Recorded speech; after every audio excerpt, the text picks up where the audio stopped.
বন্ধুরা, তোমরা কে কেমন আছো? আমি মোটামুটি ভালো আছি। আজকে একটু ঠান্ডাটা কম আছে, শরীরটা একটু মোটামুটি আছে।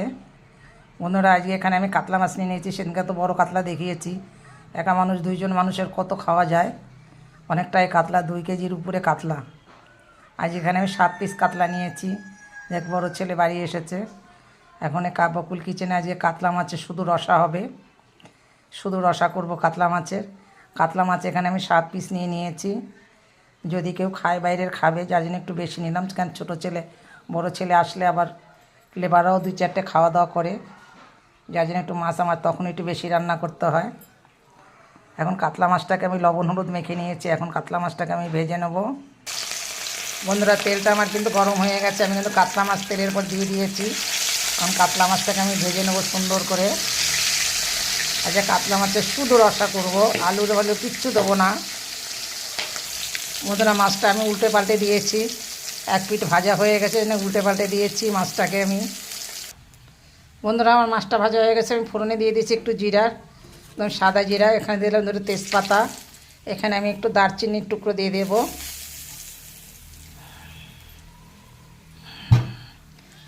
তারপর আমি দিয়ে দেবো কটা পেঁয়াজ কুচি।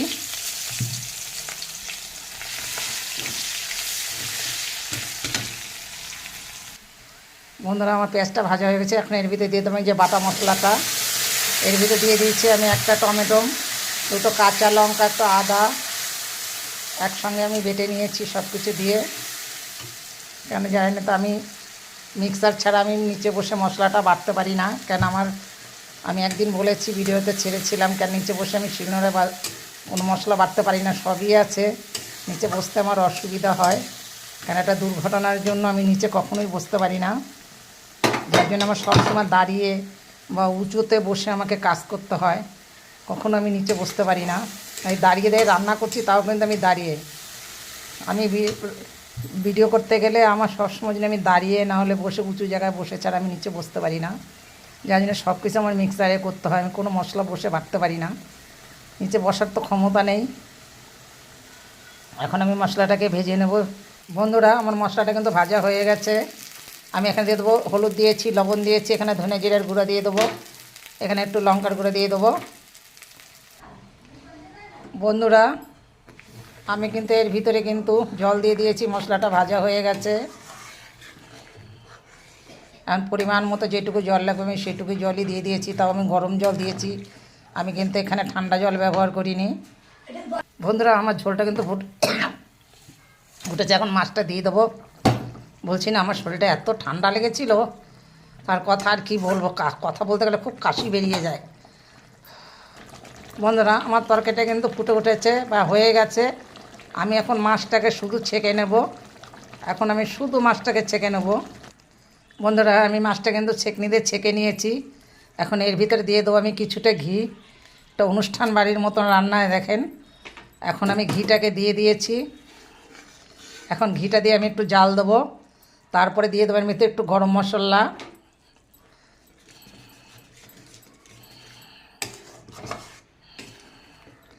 এখন এইটা গরম মশলার ঘিটা দিয়ে আমি একটু ফুটিয়ে নেব। আর এই যে সাইডে আমি মাছটাকে, সম্পূর্ণ মাছটাকে আমি তুলে নিয়েছি। যেরকম অনুষ্ঠান বাড়ি করে রান্না করে, আমি সেই অনুষ্ঠান বাড়ির মতন কাতলা মাছের রসা করেছি। এখন ঝোলটাকে আমি ফুটিয়ে নেব ভালো করে। আঁচটাকে আমি বাড়িয়ে দেবো। বেশি একটা কথা বলতে গেলে আমার খুব গলার মধ্যে খুসখুসায়, মানে কাশি উঠে যায়।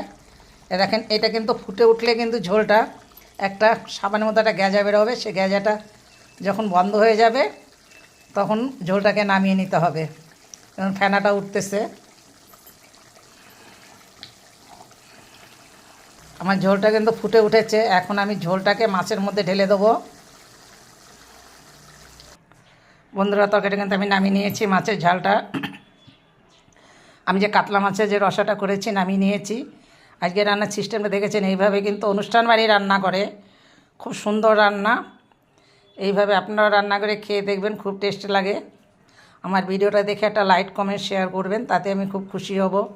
দাদাভাই দিদিভাইদের জন্য কিন্তু আমি কিন্তু অনেকটা সফলতা আছি, বা আশা করি আপনাদের ইসেতেও আমি খুব সফলতা থাকব। কেননা আমি চাই সবাই হাত ধরে সবার সঙ্গে বন্ধুত্ব করে থাকতে। সেটা আমার খুবই ইচ্ছুক। সবার সঙ্গে যদি বন্ধুস্থান না করি তাহলে কি হবে? আমার মতন ছোট ছোট ভাই বোনদের বলবো সবাইকেই যে যারা বড় থিয়েটার তাদেরও ভিডিওটা সবসময় দেখবে, দেখে তাদের একটা গঠনমূলক কমেন্ট করবে, তাদের একটু ভালোবাসা দেবে, দেখবে তারাও সবাইকে ভালোবাসা দেবে।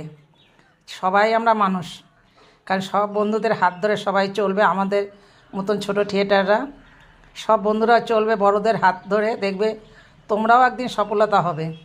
যেরকম আমি প্রথম পারতাম না, আমিও কিন্তু তাদের ভিডিওটা সম্পূর্ণ দেখি। কখনো কারোর ভিডিও দেখে কখনো ঠেলে তুলে দেবে না, সবসময় সবার ভিডিওটা দেখবে। আশা করি তোমরাও সফলতা হবে। সবাই ভালো থাকো দাদা ভাই দিদি ভাইয়েরা, সবাই ভালো থাকো সুস্থ থাকো। আমি কথা বলতে গেলে আমার শুধু গলা এঁটে আসছে, আমি ঠিক মতন কথা বলতে পারছি না।